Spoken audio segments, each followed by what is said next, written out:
बिस्मिल्लाहिर्रहमानिर्रहीम।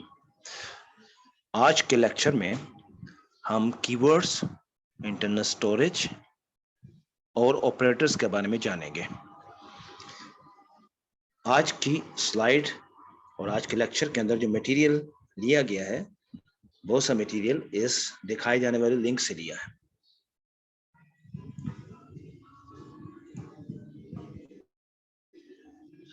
जितनी programming languages हैं, हर प्रोग्रामिंग लैंग्वेज के अंदर एक सेट ऑफ कीवर्ड्स, जिनको कहते हैं रिजर्व वर्ड्स, कीवर्ड्स, इनके स्पेशल मीनिंग होते हैं, खास मतलब होते हैं। इनको आप किसी और पर्पस के लिए इस्तेमाल नहीं कर सकते। एग्जाम्पल के तौर पे आप इनको किसी क्लास के नाम के तौर पे, मेथड के नाम के तौर पे या किसी वेरिएबल के नाम के तौर पे इस्तेमाल नहीं कर सकते। इन कीवर्ड्स के अंदर दो कीवर्ड ऐसे हैं, जैसे गो टू और कॉन्स्ट। ये दो कीवर्ड इस सेट में मौजूद हैं, मगर इनका कोई इफेक्ट, कोई स्पेशल मीनिंग लैंग्वेज के अंदर नहीं है। फॉर एग्जांपल, हमने देखा क्लास का एक स्पेशल मीनिंग है लैंग्वेज के अंदर, इंपोर्ट का एक स्पेशल मीनिंग है, पब्लिक का एक स्पेशल मीनिंग है, पैकेज का एक स्पेशल मीनिंग है, मगर गो टू और कॉन्स्ट का कोई स्पेशल मीनिंग नहीं है लैंग्वेज के अंदर। अगर ऐसा है तो ये इस सेट में क्या कर रहे हैं, ये क्वेश्चन है। एक वक्त तक प्रोग्रामिंग में एक पॉइंट से किसी दूसरे पॉइंट पे जंप लेने के लिए हम गो टू की इंस्ट्रक्शन इस्तेमाल किया करते थे। बहुत सारी लैंग्वेजेस जो पुरानी लैंग्वेजेस हैं इसको सपोर्ट करती हैं।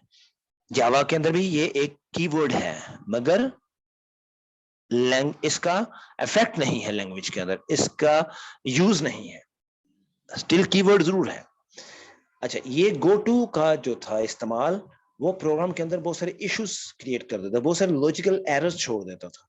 इस वजह से गो टू को डिस्करेज किया गया और गो टू की बजाय जो नई टेक्निक्स बाद में आई उसको इस्तेमाल करके हम ये काम करते हैं कि हम एक पॉइंट से दूसरे पॉइंट पे जंप करते हैं। ठीक है, वो आगे टेक्निक्स हम अपनी लैंग्वेज में जरूर पढ़ेंगे जावा के अंदर, मगर ये एक रीजन थी। मगर गो टू का कीवर्ड रखने और इसका इफेक्ट ना रखने की रीजन ये है कि इफेक्ट इसलिए नहीं रखा कि इसकी वजह से प्रॉब्लम होती हैं। गो टू रखना इसलिए पड़ा कि बहुत सारे प्रोग्रामर्स जब शुरू में जावा लैंग्वेज को अडॉप्ट कर रहे थे, वो दूसरी लैंग्वेजेस से आ रहे थे, तो गो टू का जो कीवर्ड था कि उनको गो टू का नाम ना इस्तेमाल कर पाए ताकि कोई कंफ्यूजन ना हो। कॉन्स्ट के पीछे जो रीजन है वो ये है कि जो जावा के डेवलपर्स हैं वो ज्यादातर सी प्लस प्लस के प्रोग्रामर्स हैं, तो कॉन्स्ट वहां पे सी प्लस प्लस में इस्तेमाल होता था, तो यहाँ पे भी एक स्पेशल उसका मीनिंग है। वो स्पेशल मीनिंग तो नहीं है, मगर कॉन्स्ट को भी इस्तेमाल ना करने की रीजन यही है। अच्छा, उसके अलावा कुछ वर्ड्स जो हैं वो लेटर एडिशंस के अंदर ऐड हुए हैं। अभी तक हमने जावा के साथ जितनी काम किया है, जितने प्रोग्राम्स देखे, हमने क्लास को इस्तेमाल किया है, हमने इंपोर्ट को इस्तेमाल किया, हमने इंट को इस्तेमाल किया, हमने पैकेज को इस्तेमाल किया, हमने पब्लिक को इस्तेमाल किया, और आगे आने वाले लेक्चर्स में हम दूसरे कीवर्ड्स को भी इस्तेमाल करेंगे। नल, फॉल्स एंड इंट, ट्रू, ये तीन चीजें ऐसी हैं, ये कीवर्ड्स तो नहीं है, मगर फिर भी आप इनको आइडेंटिफायर्स के तौर पे इस्तेमाल नहीं कर सकते। उसकी रीजन ये है कि ये लिटरल्स हैं, और ये लिटरल जो है ये स्पेशल लिटरल्स हैं जिसका लैंग्वेज के अंदर एक खास मतलब है। नल किसी भी ऑब्जेक्ट के लिए, ऑब्जेक्ट्स क्या होते हैं ये अभी तक हमने नहीं छेड़ा इस मौजू को, हम आगे जाके इसको पढ़ेंगे। ट्रू फॉल्स जो बुलियन की वैल्यूज होती हैं, तो इन तीनों को भी हम आइडेंटिफायर्स के तौर पे इस्तेमाल नहीं कर सकते। पिछली दफा हमने लेक्चर के अंदर ये चीज पढ़ी थी, हर लैंग्वेज, क्योंकि मेन जो कोर है किसी भी लैंग्वेज का वो है data manipulation, data transformation, data की प्रोसेसिंग। उसके लिए जरूरी है कि हमारे पास एक से ज्यादा काइंड्स की, किस्म की डाटा टाइप्स हो। तो हर प्रोग्रामिंग लैंग्वेज जो है आपको एक primitive data types, set of primitive data types देता है, और एक मैकेनिज्म देता है कि आप अपना यूजर डिफाइंड डाटा टाइप, जिसको डाटा स्ट्रक्चर कहा जाता है, क्रिएट कर लें। तो जावा के अंदर भी जो प्रिमिटिव टाइप्स है वो ये 8 है, फिक्स है, इससे ज्यादा नहीं है। और यूजर डिफाइंड जो अभी तक हमने इस्तेमाल किए हैं, स्ट्रिंग हमने इस्तेमाल किया है, यूजर डिफाइंड है, स्कैनर यूजर डिफाइंड है, और आईओ प्रोग्राम, हमारे प्रोग्राम लास्ट प्रोग्राम का नाम था आईओ प्रोग्राम। ठीक है। अच्छा, वेरिएबल्स, जब हम कोई भी वेरिएबल बनाते हैं, जैसे हमने पिछले प्रोग्राम में इंट एक्स बनाया, ठीक है, तो जब भी हम कोई वेरिएबल बनाते हैं उसके साथ चार चीजें एसोसिएटेड होती हैं। एक तो उसका नाम एक्स, उसकी टाइप कि वो इंट टाइप थी, वैल्यू उसकी क्या होगी, मेमोरी साइज। अब इन तीन के अंदर, इन 8 के अंदर, ये पहले तीन जो है ये इंट टाइप, इंटीजर टाइप या होल नंबर है, जिसके अंदर फ्रैक्शन पार्ट नहीं है, कंप्लीट नंबर है। शॉर्ट का साइज 2 है, 2 बाइट्स, इंट 4 बाइट्स है, लॉन्ग 8 बाइट है। ठीक है। तो अगर हम वेरिएबल बनाते हैं इन टाइप का, उसकी मेमोरी साइज 4 बाइट होगी, और उसी से डिटरमिन होगी कि उसकी वैल्यूज कितनी हो सकती हैं। 4 बाइट्स का मतलब है 32 बिट्स, तो 2 टू पावर 32 जो है पॉसिबल वैल्यूज इस वेरिएबल के अंदर समा सकती हैं। बहुत दफा लैंग्वेज के अंदर हमें एक से ज्यादा वेरिएबल्स हमने रखे होते हैं, तो हमें वैल्यूज को एक दूसरे को, वेरिएबल्स को एक दूसरे को असाइन करना पड़ता है। तो उसके अंदर हमारी बहुत दफा कन्वर्जन होती है, डाटा की कन्वर्जन होती है। कुछ कन्वर्जन होती है इम्प्लिसिट होती हैं, बाय डिफॉल्ट ऑटोमेटिक होती हैं।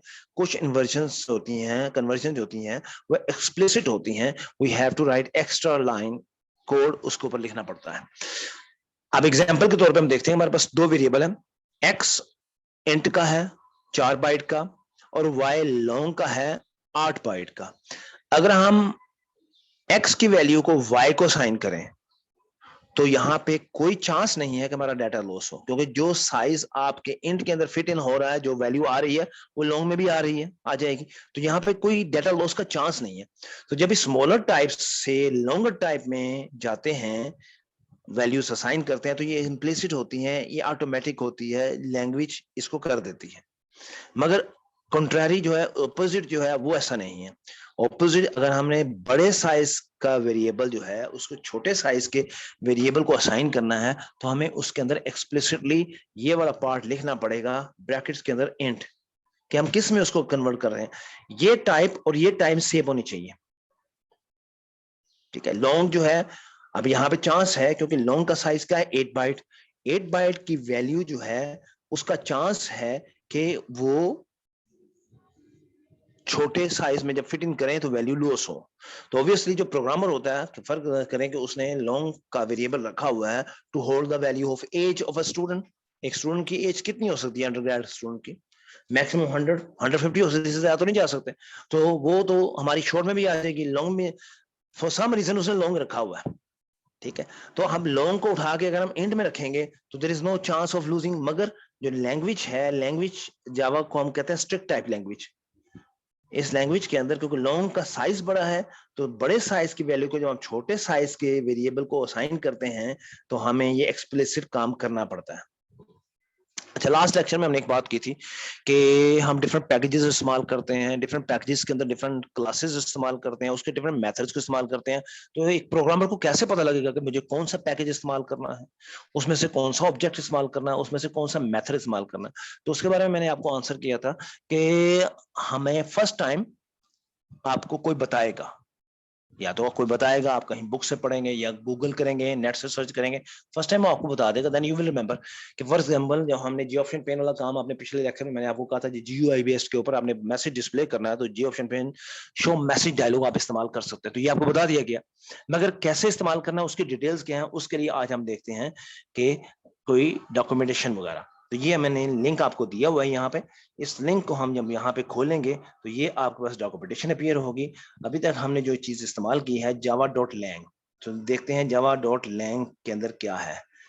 java.lang एक पैकेज है, ये हमने पैकेज पकड़ा, java.lang की तमाम चीजें इसके अंदर आ गई। उसके अंदर हमने जो इस्तेमाल किया था, हमने सिस्टम इस्तेमाल किया था, ये सिस्टम आ गया। सिस्टम के अंदर हमने आउट इस्तेमाल किया था, ये आउट आ गया। आउट के अंदर जो हमने इस्तेमाल किया था, ये वाला मेथड इस्तेमाल किया था, ये। जब हम उस पर पहुंचे तो उसने हमें एक्सप्लेन कर दिया कि ये मेथड क्या कर रहा है, क्या चीज पास करनी है, क्या चीज आउटपुट होगी, क्या इसका इंटरफेस होगा। सिमिलरली हमने एक और चीज इस्तेमाल की थी, जावा x dot G option pen, जावा एक्स डॉट स्विंग पैकेज हमने इस्तेमाल किया था। स्विंग पैकेज में जाते हैं, ये स्विंग पैकेज आ गया यहाँ पे। इसके अंदर हमने जी ऑप्शन पेन ढूंढा, जी ऑप्शन पेन हमारे पास ये आ गया। ये ऑप्शन मैन आ गया। अच्छा, इसके अंदर हमने शो मैसेज डायलॉग, इसको सर्च कर लें। ये एक शो मैसेज डायलॉग आया 4 आर्गुमेंट के साथ, पैरामीटर के साथ। हमने जो इस्तेमाल किया था 2 आर्गुमेंट्स 2 पैरामीटर वाला। Let's search again. तो अब ये एग्जैक्ट हमें ये मेथड मिल गया जिसके अंदर वो बता रहा है कि पहला जो था, जो हमने पास किया था नल। नल क्या था कि इस डायलॉग बॉक्स का पेरेंट कोई नहीं है। और ये मैंने आपको पिछले लेक्चर के अंदर नेटबीन्स के अंदर चला के दिखाया था। अगर नेटबीन्स को अगर मिनिमाइज कर ले तो ये डायलॉग फिर भी विजिबल होगा। उसके साथ हमने स्ट्रिंग का मैसेज। तो एक अच्छे प्रोग्रामर को डॉक्यूमेंटेशन का पता होना बहुत जरूरी है और डॉक्यूमेंटेशन का इस्तेमाल का आना बहुत जरूरी है। तो ये 2 चीजें हमने देख ली। वापस हम लेक्चर पे आते हैं। अच्छा, अभी हमने बात की लैंग्वेज के अंदर डाटा प्रोसेसिंग जो है वो मेन कोर होता है। उसके लिए हमें डाटा टाइप्स रखने होते हैं। अब डाटा टाइप्स के साथ साथ ऑपरेटर्स, क्योंकि हर ऑपरेटर हर डाटा टाइप के ऊपर सेम तरह बिहेव नहीं करता। फॉर एग्जांपल, हमने प्लस देखा था। प्लस को जब हमने 2 नंबर्स के साथ इस्तेमाल किया तो उसको ऐड करता था। प्लस को जब हमने 2 स्ट्रिंग के साथ इस्तेमाल किया तो कॉन्कैटिनेट करता था। तो अभी ये जो स्पेसिफिक बिहेवियर है प्लस का, वो ऑपरेंड के साथ, ठीक है। डाटा टाइप्स हमने ऊपर बात की, अब आ जाए ऑपरेटर्स के ऊपर। तो ऑपरेटर्स के भी स्पेशल बिहेवियर्स हैं, ठीक है। कुछ ऑपरेटर्स होते हैं वो यूनरी ऑपरेटर्स होते हैं, कुछ बाइनरी ऑपरेटर्स होते हैं, कुछ एक टर्नरी ऑपरेटर होता है, ठीक है। तो इन ऑपरेटर्स का इस्तेमाल बहुत आसान है। आप छोटे छोटे एग्जांपल प्रोग्राम बना के इनके ऑपरेटर्स का इस्तेमाल देख सकते हैं। हम 3 ऑपरेटर्स का यहाँ पे इस्तेमाल देखेंगे। इसका, इसका, ये 2 यूनरी ऑपरेटर्स हैं और एक टर्नरी ऑपरेटर इसका, ठीक है। बाकी तमाम भी आप लेटर ऑन लेक्चर्स के अंदर हम इनको इस्तेमाल करते रहेंगे। ये जो bit wise and bit shift operators हैं, ये बहुत रेयरली इस्तेमाल होते हैं। इस्तेमाल कौन करता है इनको? ऐसे प्रोग्रामर जो special low level networking level या हार्डवेयर लेवल के प्रोग्राम बना रहे हो, वो इनको इस्तेमाल करते हैं। तो हम आ जाते हैं जरा एक एग्जाम्पल के ऊपर। एक प्रोग्राम को देखते हैं जिसके अंदर हमने नेटबीन्स के अंदर ये प्रोग्राम बनाया हुआ है। और इस प्रोग्राम के अंदर हमने ये छोटा सा एक कोड बनाया है। इसके अंदर हमने ये यूनरी ऑपरेटर्स इस्तेमाल किए हैं। आप देखें, इसको थोड़ा सा समझें। पहले हमने एक इंटीजर वेरिएबल बनाया वैल्यू 5 के साथ। फिर हमने क्या कहा, प्रिंट एलन, एक नंबर को प्रिंट करें x प्लस प्लस। ये जो हमने प्लस प्लस बाद में इस्तेमाल किया, इसको कहते हैं पोस्ट इंक्रीमेंट। हमने प्लस प्लस को नंबर के बाद x के बाद इस्तेमाल किया, इसको कहते हैं पोस्ट इंक्रीमेंट। अगर यही ऑपरेटर उठा के उससे पहले लगा देंगे, इसको कहते हैं प्री इंक्रीमेंट। इसी तरह minus minus post decrement and pre decrement. अच्छा, इसमें इस्तेमाल में फर्क क्या है? अब देखिए, जब हमने ये 5 वैल्यू दी x को, x इस वक्त 5 है। नेक्स्ट लाइन पे हम कहते हैं system dot out dot print x। यहां पे वो एग्जिस्टिंग वैल्यू ऑफ x को प्रिंट करेगा। प्रिंट करने के बाद वो x को x प्लस 1 कर देगा, ठीक है। अब ये कैसे हुआ और क्यों हुआ, इसको हम टेस्ट करते हैं कि हमने इमीडिएटली एक और स्टेटमेंट दे दी x की। पहली स्टेटमेंट क्या कर रही है, x को 5 प्रिंट कर रही है। 5 प्रिंट करने के बाद, जैसे मैंने आपको बताया, पोस्ट इंक्रीमेंट है, तो ये प्रिंट करने के बाद x की वैल्यू को 1 बढ़ा देगी, 6 कर देगी। वो कैसे पता लगा? हमने नेक्स्ट जब प्रिंट किया तो 6 हो गया। अब देखिए, जो प्री इंक्रीमेंट है, प्री इंक्रीमेंट ये कहता है कि आप जहां भी x की वैल्यू को इस्तेमाल करें, पहले उसको इंक्रीमेंट करें, फिर x की वैल्यू को इस्तेमाल करें। अब देखिए, x यहां पे 6 था, मगर यहां पे प्री इंक्रीमेंट की वजह से वो पहले 7 हुआ, फिर 7 प्रिंट हुआ। y की सूरत में अब देखें, same way, post decrement, current value of y 10 print हुई, डिक्रीमेंट हो गया, अगला 9, और ये प्री डिक्रीमेंट। उसके बाद हमने टर्नरी ऑपरेटर इस्तेमाल किया। टर्नरी ऑपरेटर ये कहता है कि अगर x की वैल्यू 8 है, जो कि नहीं है, x की वैल्यू 7 है इस वक्त, तो 8 है, अगर 8 है ट्रू तो फिर यस प्रिंट करे, अगर ये ट्रू नहीं है तो फिर नो प्रिंट करे। तो एट द मोमेंट वो नो प्रिंट कर रहा है। अगर हम इसको 7 लिख दें और इसको दोबारा से प्रोग्राम को रन करें, तो अब इसको यस प्रिंट करना चाहिए, ठीक है जी, यस प्रिंट कर रहा है। अच्छा, दूसरी चीज, अगर ये मैं पोस्ट इंक्रीमेंट नहीं लगाता तो मुझे क्या करना होगा? सेम इफेक्ट को अचीव करने के लिए मुझे यहाँ पे x is equal to x plus 1 करना होगा, मेरा इफेक्ट सेम रहेगा, ठीक है। मगर इस इफेक्ट को अचीव करने के लिए मुझे क्या करना पड़ा? मुझे एक एक्स्ट्रा स्टेटमेंट लिखनी पड़ी। तो बजाय इसके मैं एक्स्ट्रा स्टेटमेंट लिखूं, एक शॉर्ट हैंड मुझे मिल गया, post increment. I hope this is clear. Post increment pre increment, post decrement and pre decrement. वापस लेक्चर पे आते हैं। अच्छा, इसी तरह आप छोटे छोटे प्रोग्राम बना के बाकियों का इस्तेमाल देख सकते हैं। अच्छा, इस टेबल के अंदर प्रेसिडेंट एंड एसोसिएटिविटी, आपको पता है कि मैथमेटिकल एक्सप्रेशन जो हम लिखते हैं उसके अंदर हम बहुत सारे ऑपरेटर अगर इस्तेमाल करें, प्लस माइनस मल्टीप्लिकेशन डिवीजन, बहुत सारे, मगर जहां ब्रैकेट्स लगी हों हम सबसे पहले ब्रैकेट्स के पार्ट को सोल्व करते हैं। So the brackets gets the highest precedence, क्योंकि इसी एक्सप्रेशन के अंदर जब एक से ज्यादा ऑपरेटर्स लिखे हों तो सबसे हाई जो प्रेसिडेंस मिलती है वो ब्रैकेट्स को मिलती है। उसके बाद प्री पोस्ट इंक्रीमेंट्स को, प्री पोस्ट इंक्रीमेंट को, ठीक है। उसके बाद ये यूनरी प्लस माइनस, ठीक है जी, ये एडिशन के बाइनरी प्लस माइनस, उससे पहले मल्टीप्लिकेशन डिवीजन, ठीक है। तो ये हमें बता रहा है कि अगर हमारे पास एक एक्सप्रेशन हो उसके अंदर हम मल्टीप्लिकेशन डिवीजन प्लस माइनस सारे ऑपरेशन कर रहे हैं तो पहले कौन सा करेंगे, जिसकी प्रेसिडेंस हाई है।